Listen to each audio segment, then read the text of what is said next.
Jadi ketika doa meminta selain daripada doa hidayah, selain daripada doa hidayah akan ada timbul masalah-masalah baru. Ketika doa ini minta dunia, minta makhluk, akan berkait-kait gitu. Ya Allah, minta anak yang cantik, yang ganteng, ya Allah, nanti biar lahir cantik ganteng. Nanti kalau dia cantik jadi ganteng, apa tidak jadi masalah? Masalah kalau dapat anak yang cantik. Ya kalau imannya kuat, kalau tidak kuat diperebutkan laki-laki, na'udzubillah sampai dia berzina, dizinahin dan lain sebagainya. Masalah gitu. Maka sebaik-baik kita harus doa hidayah. Allahumma ghfir ummati Rasulillah sallallahu alaihi wasallam. Ya Allah, ampunkan kepada umat Rasulullah SAW, termasuklah orang tua saya, termasuklah adik saya, termasuklah suami saya, termasuklah umat daripada Nabi SAW. Allahumma salli ala sayyidina Muhammad wa ala ali sayyidina Muhammad. Dalam kehidupan untuk bisa kita memahami daripada ajaran Islam, agama Islam, menunaikan pada syariat Islam dan sunnah-sunnah Nabi Sallallahu Alaihi Wasallam, maka Allah Subhanahu Wa Taala yang mengkaruniakan kemampuan, keimanan dan hidayah untuk bisa memahami semua ini. Jadi untuk bisa paham dua perkara ini kita harus belajar ilmu Al-Quran dan ilmu sunnah-sunnah atau hadis Nabi Sallallahu Alaihi Wasallam. Jadi Al-Quran dan As-Sunnah ini pedoman hidup kita, panduan, tuntutan. Yang mana benar menurut Al-Quran dan As-Sunnah, ini yang kita kerjakan, ini yang kita amalkan. Dan yang mana yang salah menurut Al-Quran dan Sunnah, maka ini kita hindari, kita jauhi.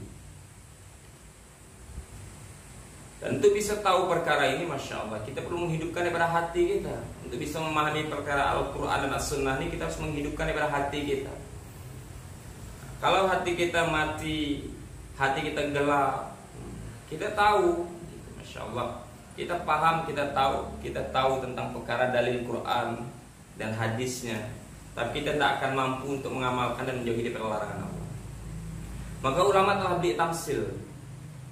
Ulama telah beli satu tamsil. Jadi dalam kehidupan itu bisa melihat segala sesuatu ini, kita perlu dua cahaya dari luar dan satu cahaya di dalam diri kita. Dua cahaya dari luar, di siang hari kita perlu cahaya matahari, di malam hari kita perlu cahaya lampu. Dengan adanya cahaya lampu di malam hari, matahari di siang hari nampak, jikalau mata kita terbuka. Tapi adanya cahaya matahari di siang hari, lampu di malam hari, tetapi kenapa tidak nampak segala sesuatu yang ada di depan kita? Karena mata kita tertutup.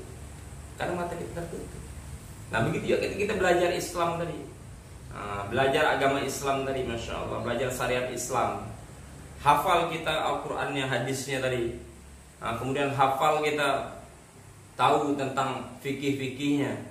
Tetapi ketika mata batin kita tertutup, mata hati kita tertutup, maka tidak akan mampu kita mengamalkan. Tidak akan mampu kita mengamalkan apa yang diperintahkan, dan tidak akan mampu kita menjauhi apa yang dilarang oleh Allah Subhanahu wa Ta'ala. Karena mata batin yang tertutup. Maka dalam Quran Allah katakan, qad aflaha man tazakka. Jadi siapa yang membersihkan daripada diri dia, mensucikan daripada diri dia, hakikatnya hati dia disucikan. Hati dia disucikan. Ketika hatinya bersih, Masya Allah, hatinya suci, maka ini bisa mudah untuk melihat perkara perintah Allah, dan mudah untuk melihat yang mana dilarang oleh Allah SWT, bahkan untuk mengamalkannya. Yang diperintahkan diamalkan, kemudian yang dilarangnya dijauhi. Terkadang kita, Masya Allah, ada satu orang kita lihat, dia sholat berjamaah di masjid, ya laki-laki ini kan, subuh di masjid, zuhur, asar. Kita tanya dengan dia, kamu ini sholat berjamaah di masjid, tahu tidak dalil Quran, dalil hadisnya gitu? Kadang dia pun bingung, tidak tahu saya apa dalil Qurannya, apa dalil hadisnya. Tapi dia begitu azan itu seolah-olah kayak melompat gitu. Allah Akbar. Semoga Allah SWT jadikan suami kamu nih ke tahap yang seperti ini. Ketika dengar azan langsung melompat, seolah-olah Allah manggil dia. Ya kan? Ini kalau sekarang kondisi ini Masya Allah ketika azan tuh tenang-tenang ya, kayak model suara apa ya gitu azan. Padahal azan ini seruan Allah, panggilan Allah. Nah, jadi si pemuda tadi itu kita tanya dan tidak tahu, tapi Masya Allah dia begitu dengar azan langsung melompat pergi ke masjid. Nah inilah dikatakan hati yang hidup gitu. Hati dia hidup, hati dia dalam hidayah Allah, tapi dia tidak tahu dalilnya. Ditanya tahu dalilnya. Nah sekarang kita lihat ada satu orang Masya Allah tahu dia dalil sholat berjamaah itu apa Qur'annya, ya kan? Innama ya'muru masajidallah man amana billahi wal yaumil akhir. Ini dalil Qur'annya jelas. Innama ya'muru masajidallah. Sungguhnya yang makmurkan masjid-masjid Allah. Man amana billahi wal yaumil akhir. Dialah orang yang beriman kepada Allah dan hari akhirat. Berarti yang tak makmurkan kan tak beriman pada Allah dan hari akhirat. Tahu nih gitu, dalilnya tahu, tapi begitu azan nih Masya Allah kayak suami kamu nih lah, masih tenang-tenang. Karena saking taunya sehingga tahu uzurnya ini dan lain sebagainya. Allah Akbar. Nauzubillah. Hadis Nabi pun tahu. Al masjid baitu kulli muttaqin. Jadi masjid ini tempatnya orang bertakwa. Tapi terkadang tidak mampu untuk memamurkan masjid. Kenapa? Hati ini mati. Hati ini gelap. Jadi karena hati mati, hati gelap tadi, walaupun tahu Qur'annya, tahu hadis Nabi SAW, tidak mampu untuk mengamalkan. Nah, begitu wanita, Masya Allah, istri-istri Muslim hari ini, wanita-wanita Muslim hari ini, tahu mereka pentingnya menutup aurat itu tahu. Bahwa semua diri wanita ini aurat, semua ini wanita aurat. Jadi Islam mengajarkan ini, Masya Allah, wanita ini semuanya aurat. Bibir dia aurat. Tanya pada laki-laki, berapa banyak laki-laki yang syahwatnya naik karena melihat bibir wanita. Matanya juga aurat. Berapa banyak laki-laki yang tertarik dengan mata, bola mata seorang wanita, asalkan ada bolanya aja. Ya kan, aurat. Suaranya pun aurat. Berapa banyak laki-laki yang syahwatnya naik karena mendengar daripada suara gemulai wanita, lemah lembutnya wanita, apa di bodinya, dada dan sebagainya. Ini wanita ini semuanya aurat gitu. Allah Akbar. Semua wanita mereka tahu. Terkadang tahu bahwa pada diri mereka wanita semuanya aurat, tapi kenapa belum mampu untuk menutup aurat mereka, menjaga aurat mereka? Inilah perkara hati tadi, perkara hidayah daripada Allah Subhanahu Wa Taala. Tahu dalil Qur'annya, tahu dalil hadisnya, tahu mereka tahu tempatnya wanita di rumah. Bahwa Qur'annya waqarna fi buyutikunna, sebaik masuklah wanita ke dalam rumah kalian. Diperintahkan wanita ini masuk dalam rumahnya.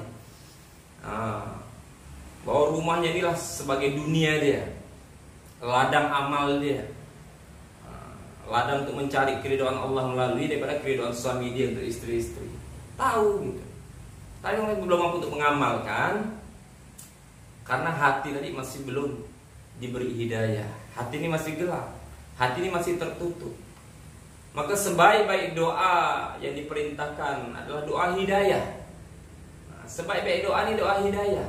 Kita tidak salah doa, ya Allah kasih saya mobil, kasih saya motor, kasih saya duit, tidak salah gitu. Tetapi doa yang selain daripada doa hidayah ini akan mendatangkan masalah di ujungnya. Ya Allah kasih saya suami yang ganteng, kasih saya istri yang cantik, kasih saya ini, jadikan suami saya ini sebagai satu-satunya suami saya dunia dan akhirat. Jangan ada wanita lainnya lagi untuk suami saya. Tidak salah, doa seperti ini tidak disalahkan gitu. Tetapi ketika dikabulkan ada masalah baru. Contoh, orang dulu ya Allah minta mobil, Allah kabulkan dikasih mobil, ada masalah baru. Mulai bayar pajak, tidak ada duit. Ya Allah minta duit untuk bayar pajaknya, mobilnya rusak, tidak ada duit. Ya Allah minta duit untuk mobil. Makin banyak doanya untuk mobilnya. Nah, doa minta rumah tidak salah gitu. Ya Allah kasih hamba rumah, ya Allah tidak ngontrak lagi, tidak salah. Minta rumah itu tidak salah gitu. Cuman kalau dikasih rumah ada masalah baru, sehingga doanya habis untuk perkara makhluk ya. Habis itu perkara mobil, ya Allah biar mobil hamba selesaikan, ya Allah masalahnya, ya Allah bantu untuk menyelesaikan pajak mobil hambanya, ini dan lain sebagainya. Rumah pun seperti itu. Nanti suaminya didoa untuk suami, ya Allah jaga suami hamba, jaga hatinya, jaga matanya, ya Allah biar dia tidak macam-macam lagi, ya Allah. Kalau suami tidak macam-macam pun ada masalah baru. Mulai kelabakan melayani suaminya di rumah, ya kan? Karena tidak ada lagi. Ya kan? Jadi ketika doa meminta selain daripada doa hidayah, selain daripada doa hidayah akan ada timbul masalah-masalah baru. Ketika doa ini minta dunia, minta makhluk, akan berkait-mengait gitu. Ya Allah, minta anak yang cantik, yang ganteng, ya Allah, nanti biar lahir cantik ganteng. Nanti kalau dia cantik jadi ganteng, apa tidak jadi masalah? Masalah kalau dapat anak yang cantik. Ya kalau imannya kuat, kalau tidak kuat diperebutkan laki-laki, na'udzubillah, sampai dia berzina, dizinahin dan lain sebagainya. Masalah gitu. Maka sebaik-baiknya kita harus doa hidayah. Allahumma ghfir ummati Rasulillah sallallahu alaihi wasallam. Ya Allah, ampunkan kepada umat Rasulullah SAW, termasuklah orang tua saya, termasuklah adik saya, termasuklah suami saya, termasuklah umat daripada Nabi SAW, tetangga-tetangga saya. Allahumma arham ummati Rasulillah sallallahu alaihi wasallam. Ya Allah, kasihanilah pada umat Nabi, ya Allah. Satu doa ini tapi jamak, termasuk orang tua saya, adik-beradik saya, keluarga saya, tetangga saya, orang yang memusuhi saya. Allahumma hdi ummati Rasulullah SAW. Ya Allah, berilah hidayah, berilah petunjuk kepada umat baginda Rasulullah SAW. Nah, jangan sampai kita sebagai seorang muslim lepas daripada doa ini gitu. Minimal doa-doa sesak kita mau cepat inilah jangan sampai lepas gitu. Allahumma sholli ummati Rasulullah SAW. Ya Allah, perbaikilah daripada umat Nabi SAW. Kalau daripada umat Nabi suaminya termasuk umat Rasulullah, kalau diperbaiki oleh Allah akan terjaga mata suaminya, tidaklah memandang daripada wanita yang belasan, 20-an, yang bukan mahram dia, ya kan? Kalau diperbaiki, diberi hidayah, karena Allah mahdi umat Rasulullah SAW, berilah hidayah. Kalau suami dikasih hidayah, tidak macam-macam. Kalau suaminya diperbaiki, diberi hidayah, diampuni oleh Allah, itu seperti itu gitu. Nah, silakan doa yang lain, tapi doa meminta makhluk akan berkaitan dengan perpanjangan doa berikutnya. Jangan sampai kita tidak pahami doanya, ya minta ini gitu. Ketika dalam posisi berhutang, minta kebaikan daripada ini gitu. Di saat kita berhutang, jadikan asbab kebaikan. Kalaulah ini minta kemudahan untuk pelunasan daripada hutang-hutang, ini minta kepada Allah Subhanahu wa taala. Kalau yang terbaik dari Allah Subhanahu wa taala, cepat Allah selesaikan. Kalau lambat di jalan maghfirah Allah, sehingga sebab daripada mungkin hutang piutang kita dighibah orang, dicaci orang, dimaki orang, bahkan difitnah orang, ya kan, menjadi jalan ampunan dosa daripada Allah. Hari ini kok kita ya ampunkan dosa, belum tentu dikabulkan Allah. Tapi begitu orang menggibah kita, itu kan siang itu begini-begini, ya kan. Bahkan ada ulama katakan, ada satu orang lewat nih bajunya koyak, terus kita bilang, siang itu kan yang lewat tadi koyak bajunya, itu udah menggibah. Bayangkan deh. Kalau yang kita katakan pada orang lain itu tidak benar, kalau itu benar terjadi, memang benar koyak bajunya, ghibah namanya. Tapi kalau tidak benar, fitnah namanya. Kalau meleset lebih parah lagi. Semoga Allah SWT jauhkan dari perkara ghibah, perkara fitnah, Masya Allah. Jadi perkara yang mempercepat daripada ampun daripada dosa-dosa kita, Allah.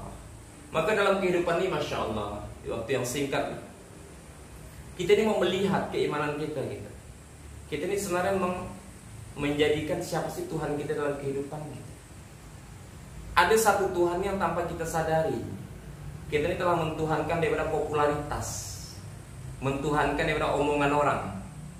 Kita senang kalau diomongkan orang baik, wih, si Umar nih baik, si Maryam nih baik, bagus dia kan begini-begini. Oh, kita senang, bangga. Kita susah kalau diomongkan buruk. Si Umar itu kan hanya bisa ngomong-ngomong baik ya, akhlaknya na'udzubillah, ya kan. Kita mulai susah nih, mulai mau marah ngamuk. Ini tandanya Tuhan kita masih omongan orang, Tuhan kita masih popularitas. Allahu Akbar. Usaha untuk mendapatkan pujian orang, berbuat, bertindak bagaimana orang menilai saya. Allahu Akbar. Mentuhankan penilaian orang. Sehingga tanpa kita sadari kita hidup dalam membangun topeng, tidak hidup dalam asli. Kita hidup dalam membangun topeng. Maka na'udzubillah min zalik, jangan sampai kita ini dalam kondisi seperti ini. Kita belajar menyempurnakan hidup yang real, yang nyata, berpikir, bertindak dan bertanggung jawab untuk mencari keridhaan daripada Allah Subhanahu wa taala. Jadi ketika kita mentuhankan daripada selain Allah, ini musibah, masalah. Musibah, masalah. Kayak mentuhankan omongan orang, mentuhankan popularitas, mentuhankan gengsi. Allah, padahal gengsi, na'udzubillah, tidak akan membuat hidup kita lebih bergengsi. Ya kan? Gengsi saya minta maaf dengan istri saya, tidak membuat kita jadi laki-laki bergengsi. Nah, si istri juga gitu. Gengsi saya S2, suami saya S1-nya pun tidak selesai. Gengsi saya minta maaf dengan dia pun tidak buat hidup lebih bergengsi gitu. Yang gengsi malah menjadikan masalah ya. Menjadikan masalah dalam pernikahan, gengsi ini jadi masalah. Ya kan? Dalam rumah tangga ketika mereka menjaga gengsi, membangun rumah bagaimana bisa dilihat orang bagus, dilihat orang kaya, dilihat rumahnya mewah. Nauzubillah jadi hutang sana sini. Mengusahakan kendaraan yang ini dan sebagainya biar nampak bergengsi, branded kehidupannya. Tapi tanpa sadar telah bangun hutang sana sini, malah jadi bermasalah. Maka mentuhankan selain Allah Subhanahu wa taala pasti masalah dan musibah.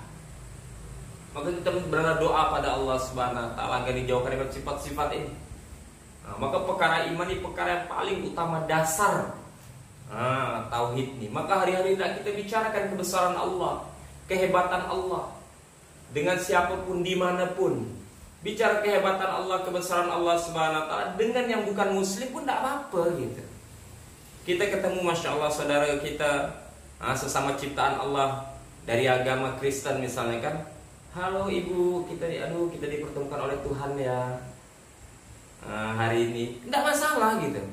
Yang bermasalah itu ketika kita berbicara khilaf, saling menyinggung, ini yang masalah. Tapi kalau bicara tentang tauhid tidak masalah. Yang pertemukan kita Tuhan ya bu, kita sama-sama disehatkan oleh Tuhan, dipertemukan dengan satu bisnis, ya kan? Jadi masya Allah, kita hargai karena kita ini sama-sama ciptaan Allah, ya kan? Siapapun makhluk di dunia diciptakan oleh Allah. Bayangkan Rasulullah SAW melarang kita membunuh semut, membakar semut. Dalam satu hadis yang mafhumnya dikatakan, kalau ada semut di rumah kita ini, jangan sembarangan sapu, jangan sembarangan bakar, jangan sembarangan bunuh. Wahai kau semut makhluk Allah, pergilah dari rumah ini, karena saya hendak membersihkan daripada rumah ini. Bayangkan ini perkara semut, disuruh kita seperti itu gitu. Mau nebas lalang, nebas rumput, nyabut rumput, bismillah dulu. Dengan menyebut nama Allah, cabut rumputnya, matikan. Karena rumput makhluk Allah. Allah, ini perkara yang sederhana tapi bisa mematikan hati kita secara perlahan tanpa kita sadari. Nauzubillah, kita berlindung pada Allah Subhanahu wa taala agar dijauhkan daripada matinya hati. Matinya hati inilah berawal dari hancurnya kehidupan kita di dunia. Kalau hati kita dah gelap, nauzubillah, yang baik pun nampak jahat, yang jahat nampak baik gitu. Kalau hati kita gelap, maka kita minta benar-benar kepada Allah SWT agar hati ini sendiri terangi oleh Allah, diberikan hidayah oleh Allah Subhanahu wa taala. Maka dalam satu hadis Nabi SAW dianjurkan senantiasa kita, Rasulullah ini aja setiap hari beristighfar itu 70 kali. Yang maksum, manusia yang tanpa dosa, masih istighfar 70 kali sehari. Apalagi kita ini, na'udzubillah, paling kuat 1 jam ya kita taatnya, 23 jam maksiat. Tidak mau istighfar kan sombongnya luar biasa gitu.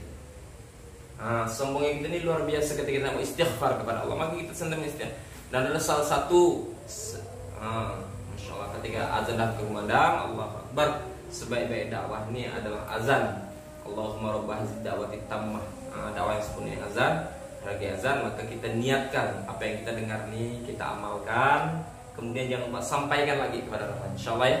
Subhanallah bihamdika, asyhadu an la ilaha illa anta. Assalamualaikum.